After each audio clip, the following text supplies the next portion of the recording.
Parlons harcèlement. Dans cet épisode, nous abordons les droits fondamentaux des jeunes en cas de harcèlement et l'importance de leur connaissance pour se protéger et se défendre. L'invité, Maître Grégoire, avocate spécialisée en droit pénal, nous aide à comprendre ces droits ainsi que les ressources et démarches pour les faire valoir. Bonjour Maître Grégoire. Bonjour Samira. On y va ? C'est parti. Pouvez-vous nous expliquer quels sont les recours pour les familles dont les jeunes sont victimes de harcèlement scolaire ? Alors, il existe plusieurs recours que je vais vous exposer graduellement. En premier lieu, évidemment, il faut faire un signalement auprès de l'établissement scolaire. L'établissement, lui, il a l'obligation de prendre des mesures pour enquêter et résoudre la situation, j'y reviendrai. Mais voilà, c'est la première démarche à effectuer. Ce que je recommande, évidemment, souvent à mes clients, c'est de le faire par écrit pour laisser une trace. Donc, ça peut être un courrier formel envoyé à la direction pour documenter les incidents et faire des actions, prendre des actions concrètes. Ça va aussi pouvoir permettre, si besoin est, de démontrer les défaillances de l'établissement scolaire dans la prise en charge de ces cas de harcèlement.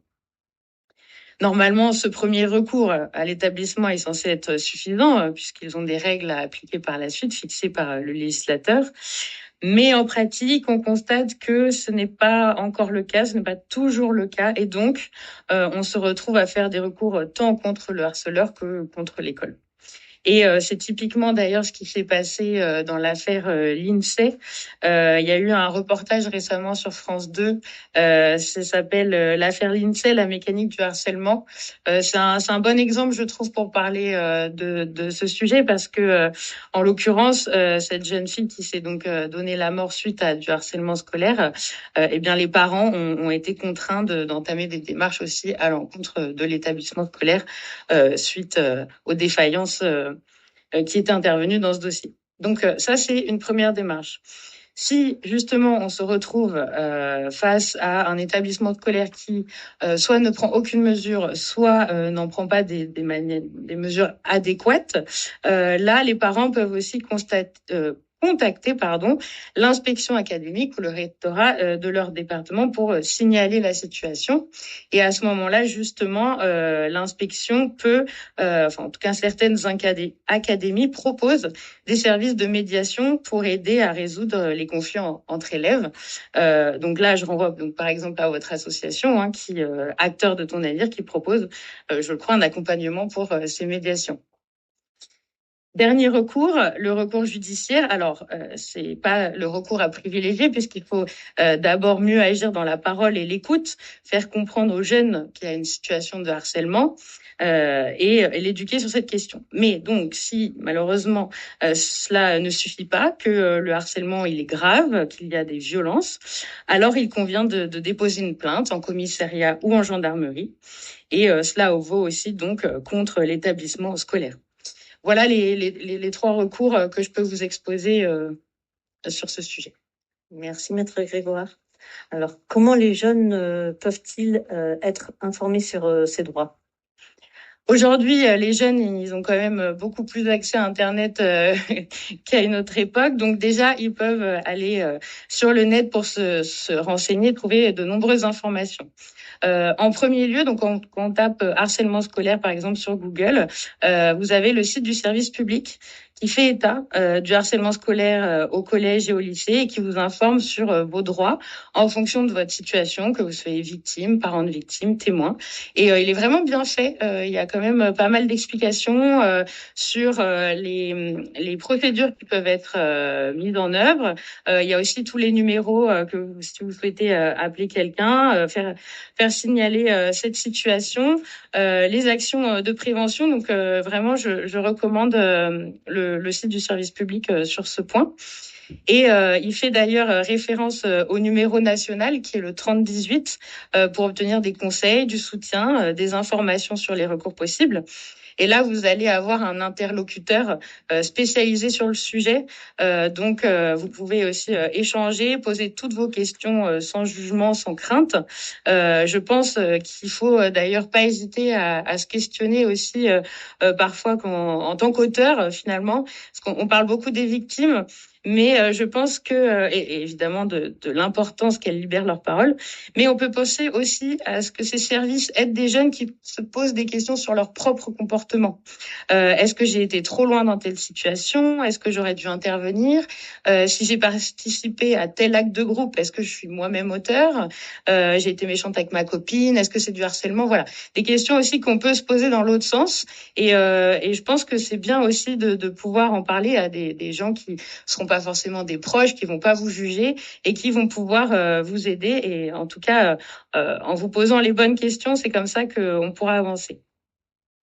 Ensuite, les jeunes peuvent se tourner vers des associations. Hein, il y en a de plus en plus. Donc, évidemment, je vous renvoie à Acteurs de ton avenir, hein, qui reçoit des jeunes et leurs paroles. Il y a aussi les professeurs vers qui il faut pas hésiter à se tourner, qui sont désormais sensibilisés et formés sur le sujet. Donc, normalement, ils peuvent informer les jeunes aussi sur leurs droits. Bien sûr, il y a les avocats. Il suffit de prendre rendez-vous avec nous ou d'appeler l'ordre des avocats si jamais vous ne savez pas quel avocat contacter. Et là, ils vont pouvoir vous donner le nom d'un confrère qui exerce en la matière sur le sujet du harcèlement. Je crois aussi qu'il y a désormais donc des campagnes de sensibilisation à l'école avec des ateliers avec des élèves. On en voit d'ailleurs dans le reportage de France 2 dont je vous parlais sur la jeune Lindsay. Et on voit effectivement ces élèves qui échangent et qui donc se posent des questions sur comment réagir. Et je crois que du coup, on leur explique aussi les droits qui peuvent appuyer à ce moment-là. Dans la même lignée, il y a aussi beaucoup plus d'affiches, de flyers sur le sujet. Donc, faut pas hésiter à s'en saisir et lire les informations qui sont dessus. Éventuellement, les supports multimédia, contenu numérique, vidéo en ligne, ce qui parle peut-être un peu plus aux jeunes, avec aussi des youtubeurs même qui parlent de leur propre expérience sur le harcèlement. Et donc, je vous renvoie à ces vidéos. C'est important tout ça parce qu'on banalise encore trop les conséquences du harcèlement scolaire qui peut en réalité marquer la victime pendant plusieurs années, d'autant que cela intervient lorsqu'elle a un jeune âge, ce qui peut vraiment entacher sa construction personnelle future.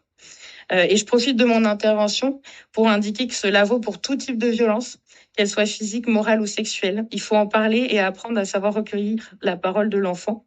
Dans tous les cas, quoi que ce soit harcèlement ou violence, il ne faut pas directement dire à l'enfant qu'il affabule, qu'il exagère, que ce ne sont que des jeux de cours de récréation, que c'est normal, que s'il t'embête, c'est qu'il t'aime bien. Non, ça, il vaut mieux éviter. Donc voilà, aujourd'hui, il y a plein de manières de se renseigner et il faut pas hésiter à s'en saisir. Bien, merci. Je reviens par rapport à les jeunes, si ils vont vers un avocat, Oui. par exemple vous, comment ils peuvent monter un dossier, parce que c'est vrai que c'est pas évident. Pour eux, ils se disent, je fais comment, est-ce que j'y ai le droit? Alors, bien sûr. Alors là, il va venir à notre cabinet. Déjà, il va nous exposer les faits sur lesquels il a été victime. Éventuellement, alors malheureusement aujourd'hui, ça se fait aussi beaucoup par les réseaux. Donc, il y a quand même très souvent des écrits sur ce qu'il a pu vivre. On constate aussi malheureusement qu'il y a aussi des vidéos qui tournent parfois sur des enfants qui sont tabassés à la sortie des classes. Donc, il y a ces éléments-là. Ensuite, il va y avoir aussi tout ce qui a éventuellement été mis en œuvre pour avertir l'école si les parents ont écrit. C'est pour ça que je vous disais de faire des écrits. Donc montrer que voilà, on a essayé de manière amiable de régler tout cela, mais que rien ne s'est passé, que c'était encore pire. Ce que je recommande très souvent aux jeunes, c'est d'aller consulter un psychologue pour l'aider, l'accompagner, aussi bien aussi pour le parent de la victime, pour l'accompagner dans toute cette période et ces démarches. Les médecins, les psychologues, les psychiatres peuvent faire des attestations qui peuvent nous aider, nous, juridiquement, à démontrer quelles sont les conséquences, les séquelles sur la victime. Parfois, malheureusement aussi, quand on se fait un peu tabasser ou autre, il y a des photos des bleus.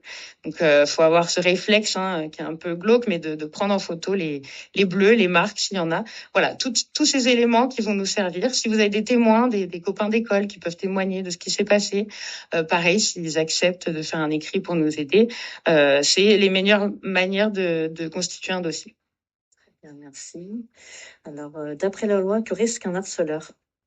Alors, les sanctions pour un harceleur sont de deux ordres. Il y a la sanction pénale et la sanction disciplinaire.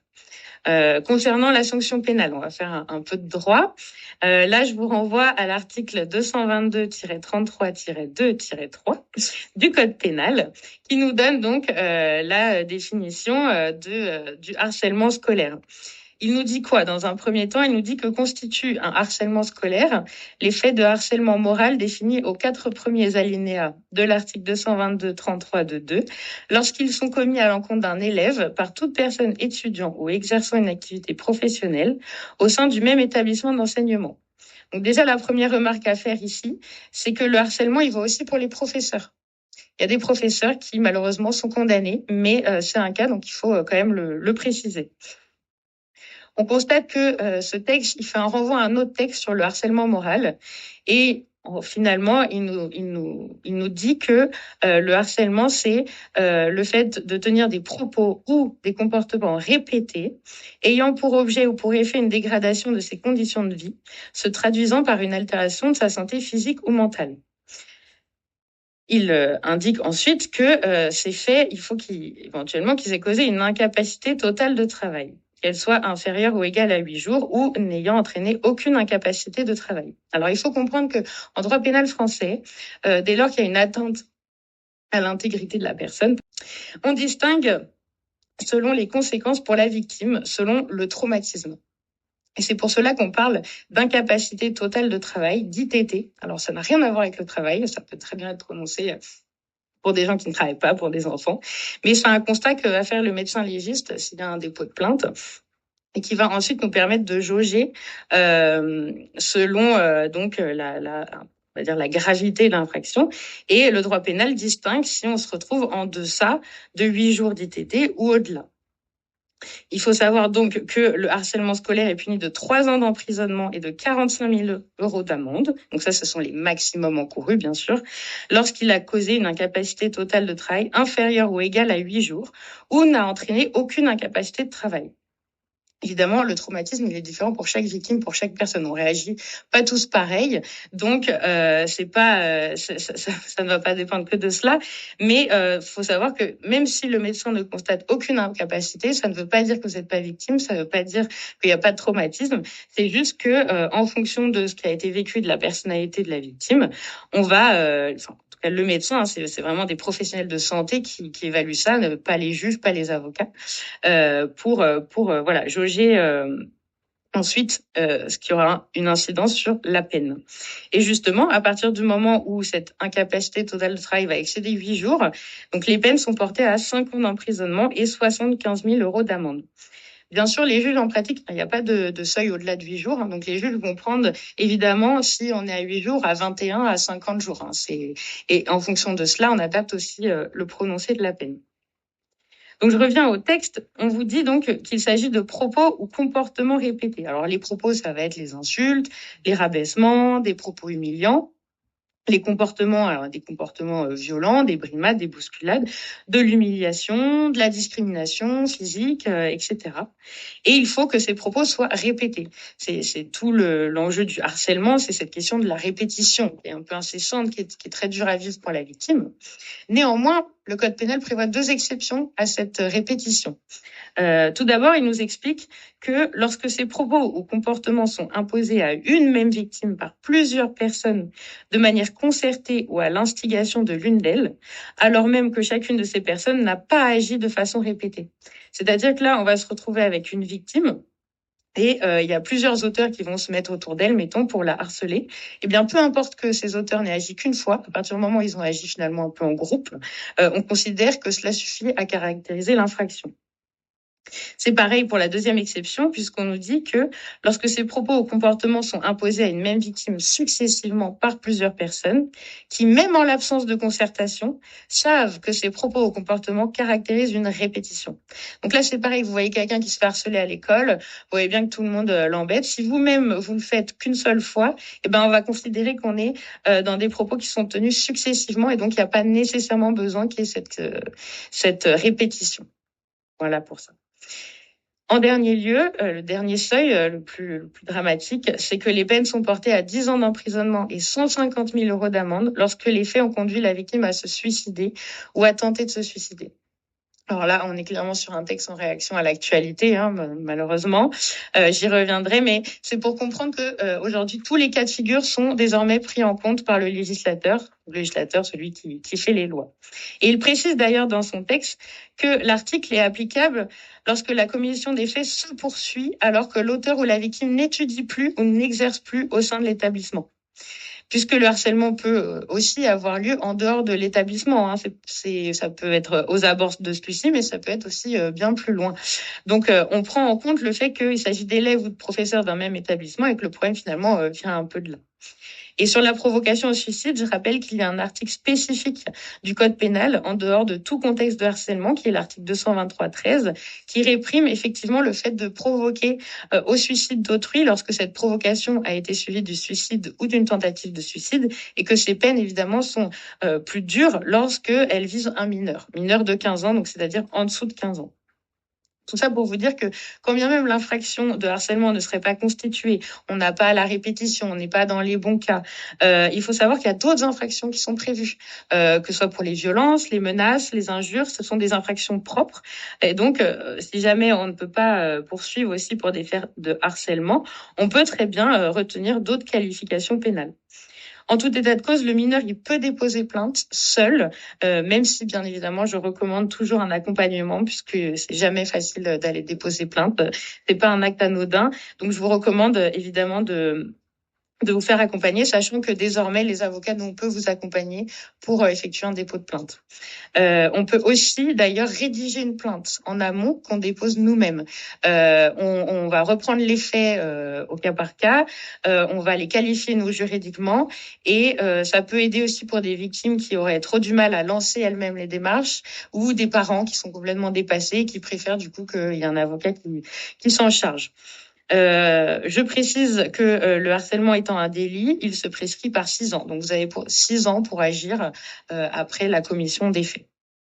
Ensuite, le mineur, donc il faut quand même être préparé au fait que si vous êtes victime, vous allez être entendu par les enquêteurs. Donc, il faudra quand même expliquer son histoire aux autorités, de même que vos parents. Ensuite, il y a une enquête qui est diligentée et si elle est bien faite, tout le monde est entendu, tous les acteurs de ce harcèlement sont entendus et c'est finalement le procureur qui va décider des suites à donner. S'il n'entend pas donner de suite, il existe des recours. Je ne vais pas détailler ici par manque de temps, mais il faut savoir que voilà, c'est pas parce que il y a eu un refus de la justice que tout est perdu. Si vous le pensez vraiment illégitime, donc là, il faut pas hésiter aussi à consulter un avocat. Mais voilà, sachez qu'il y a aussi d'autres possibilités pour se faire entendre et pour demander d'autres investigations. J'ai eu le cas récemment d'un classement sans suite, absolument pas justifié. Voilà, on a écrit pour solliciter de nouvelles investigations. S'il y a des poursuites, alors il y a procès et condamnation. Et sur ce point, je voulais relever un point important justement, qui est l'âge de l'auteur. Certains auteurs sont extrêmement jeunes. Je pense à donc un de mes dossiers où l'enfant avait entre 6 et 9 ans lorsqu'il a commis les faits. Mais on parle ici d'un véritable harcèlement avec des propos très durs à l'égard de la victime, où il lui indiquait par exemple qu'elle ne méritait pas de vivre, pas d'exister, et avec des comportements très violents, puisque ce jeune garçon quand même est arrivé à étrangler la petite fille dans la cour de récréation. Et donc là, on se retrouve dans des situations extrêmement complexes juridiquement. Alors c'est évidemment un cas dont je vous en parle parce que l'école a été défaillante, sinon j'aborderais pas les aspects de la poursuite pénale de cet enfant. Mais en réalité, il faut savoir que le droit français ne s'intéresse pas qu'à l'âge, mais surtout à la notion de discernement de l'enfant. La justice considère qu'en dessous de 13 ans, un mineur n'est pas capable de comprendre la portée de son acte. Il y a donc une présomption de non-discernement. C'est une présomption simple, donc on peut toujours apporter des éléments pour démontrer que le mineur avait bien compris et bien voulu son acte. Mais en pratique, il est quand même très rare que des poursuites soient engagées pour les mineurs de moins de 13 ans. Le droit pénal français, avec son code de justice des mineurs, privilégie l'éducatif sur le répressif, ce qui en soi est une bonne chose, hein. Mais donc, du coup, on va privilégier des mesures éducatives judiciaires. Ça peut être un placement, une prise en charge sanitaire, des activités d'aide et de réparation. Et c'est aussi important parce qu'on constate, comme avec les violences, que les enfants auteurs sont souvent eux-mêmes victimes dans leur propre foyer. Et du coup, ils reproduisent les gestes à l'école, des gestes qu'ils ont eux-mêmes subis. Donc, c'est important aussi de les protéger et de s'inquiéter de leur situation, même si, évidemment, j'entends que pour des parents dont l'enfant est la victime, c'est dur à envisager, mais c'est quand même quelque chose à prendre en compte. Donc, concernant l'âge de l'auteur, voilà, il faut simplement savoir que au-delà de 13 ans, donc ça va être un peu plus compliqué, et au-dessus de 13 ans, entre 13 et 18 ans, il y a l'excuse de minorité, c'est-à-dire que les peines encourues pour les majeurs sont diminuées par moitié. Donc, à titre exceptionnel, si le juge le justifie, il peut décider de lever cette excuse de minorité. Et ils vont donc prendre en compte les circonstances du harcèlement et du comportement de l'auteur. Et là, justement, je vous renvoie encore une fois à l'affaire Lindsay, parce que ce qui est intéressant, c'est que même après son suicide, elle a fait l'objet d'un harcèlement en ligne, puisqu'il y a eu des comptes dédiés à la glorification de son suicide. Et donc, je pense que, par exemple, c'est typiquement le genre de choses que les juges vont prendre en compte pour éventuellement se questionner sur l'excuse de minorité et donc la peine à prononcer. Je précise en outre que si le parent n'est pas responsable pénalement des actes de son enfant, il l'est civilement. Et donc, c'est lui qui pourra être condamné par la voie civile à indemniser la victime. Donc voilà pour cette explication un peu longue mais importante sur les sanctions pénales. Et donc, je vous disais qu'il y a des sanctions disciplinaires aussi qui peuvent être envisagées. Donc ça, c'est des sanctions qu'on retrouve plus dans le Code de l'éducation, qui vise un peu plus les établissements scolaires. Puisque maintenant, il est très clairement prévu par le Code de l'éducation, donc là c'est l'article L111-6, que les établissements scolaires et supérieurs publics et privés, ainsi que le réseau des œuvres universitaires, doivent prendre des mesures appropriées visant à lutter contre le harcèlement dans le cadre scolaire et universitaire. Donc en premier lieu, il indique donc que des mesures doivent être prises par les établissements. Alors, ces mesures, pour vous en citer une, je crois qu'on en a quand même un peu entendu parler. Donc ici, c'est l'article R411-11-1 du Code d'éducation, si vous souhaitez le consulter. Il prévoit que, voilà, si malgré la mise en œuvre de mesures, le comportement de l'élève persiste, le directeur académique des services de l'éducation nationale peut demander au maire de procéder à la radiation de cet élève de l'école et à son inscription dans une autre école de la commune. Évidemment, on laisse pas un enfant comme ça sans éducation. Mais dans cette nouvelle école, le texte nous dit que l'élève, il doit faire l'objet d'un suivi pédagogique et éducatif renforcé jusqu'à la fin de l'année scolaire en cours. Donc, ce sont des processus que l'on retrouve désormais dans les règlements intérieurs des écoles, souvent, que j'invite les parents à consulter.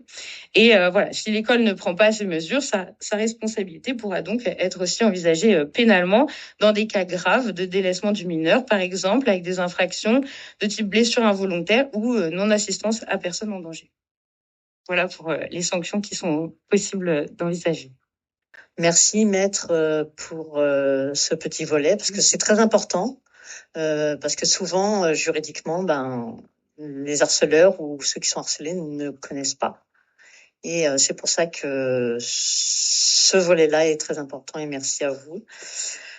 Alors, quand date le dernier changement de loi à ce niveau et quelle est votre expertise sur son évolution? Alors, je vous ai déjà un petit peu répondu finalement en évoquant les récentes dispositions en la matière, puisque voilà, le Code d'éducation fait désormais clairement état de cette problématique et elle invite donc les établissements à se former et fait peser sur elles des obligations pour les mesures à prendre. Donc, il existe des dispositifs de prévention et de prise en charge. Et moi, je pense sincèrement que le plus gros du travail se fait effectivement par la prévention. Concernant l'infraction pénale, il faut savoir qu'avant la loi du 2 mars 2022, le délit du harcèlement scolaire en tant que tel n'existait pas. En fait, le code pénal, il prévoyait 3 types de harcèlement. Le harcèlement au travail, le harcèlement entre conjoints ou ex-conjoints et le harcèlement moral. Finalement, un texte un peu général et fourre-tout où l'on mettait le harcèlement scolaire.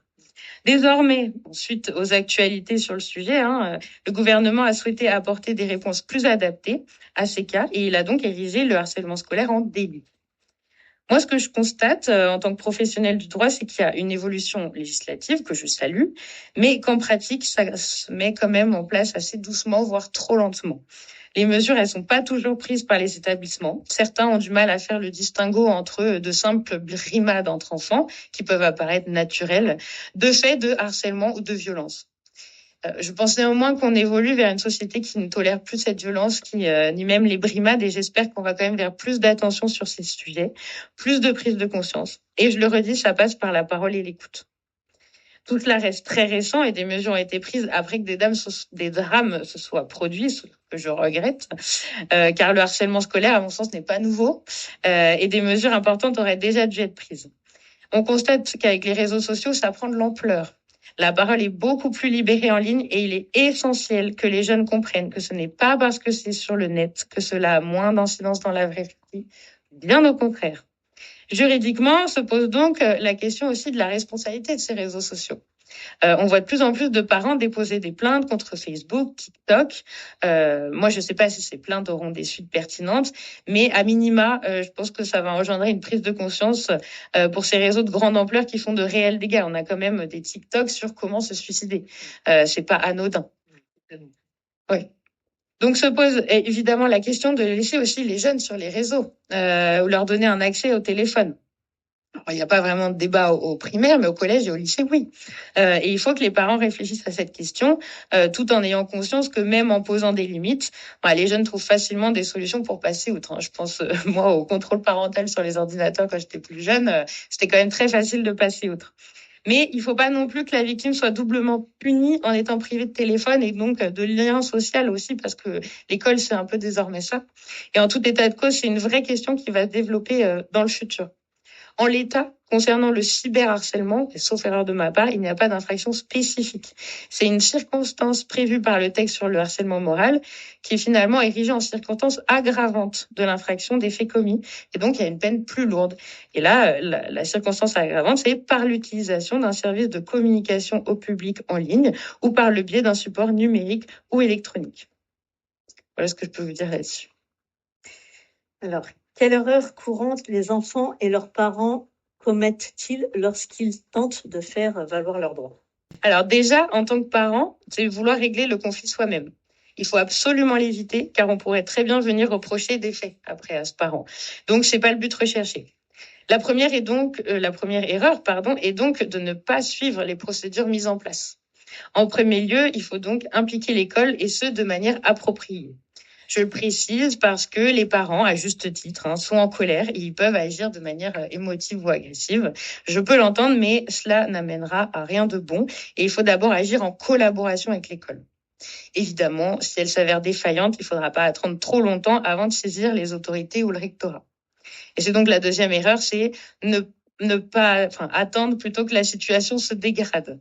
Ça, c'est quelque chose qu'il ne faut pas faire. C'est un peu ce qu'ont fait d'ailleurs nos politiques, en ne prenant pas le sujet du harcèlement scolaire assez au sérieux, notamment en termes de conséquences psychologiques pour les jeunes. Donc, il ne faut pas attendre un drame. Il faut signaler dès le premier fait pour éviter l'escalade. Mon conseil est de se protéger un maximum et donc se constituer un dossier de preuves, donc ce qu'on a évoqué tout à l'heure, avec des écrits, des photos, des témoignages. Il ne faut pas non plus minimiser ou banaliser la situation. Cela n'envoie pas le bon message déjà pour l'auteur, qui va se sentir dans la toute-puissance et légitime à agir ainsi. Et cela va conduire la victime à se renfermer sur elle-même et à ne plus jamais rien dénoncer et à ne pas demander de l'aide. Donc c'est totalement contre-productif. Enfin, autre erreur, et j'en ai déjà un peu parlé, mais aucune prise en charge psychologique. Alors, c'est pas automatique, mais vraiment, je le recommande, tant pour l'enfant que pour le parent, mais aussi pour l'enfant auteur, puisque il ne faut pas l'oublier, bien souvent, c'est aussi un enfant qui souffre. Merci, Maître Grégoire. Avec plaisir. Alors, dans cet épisode, Maître Grégoire a souligné l'importance de connaître et de comprendre les droits fondamentaux des jeunes ainsi que de leur famille en cas de harcèlement scolaire. Elle a présenté les recours possibles que les familles peuvent exercer si leur enfant est victime de harcèlement. Grâce au conseil de Maître Grégoire, vous savez désormais que, contrairement à certaines idées reçues, vous n'êtes pas seul sur le plan juridique. De plus, l'association Acteurs de ton avenir et son équipe s'engagent à vous accompagner et à vous aider à faire valoir vos droits face au harcèlement scolaire. Vous avez également pu constater que depuis plusieurs années, la législation a considérablement évolué. Évolué pour lutter contre ce fléau dévastateur. Nous espérons qu'elle continuera à progresser dans la bonne direction. À bientôt pour un nouvel épisode.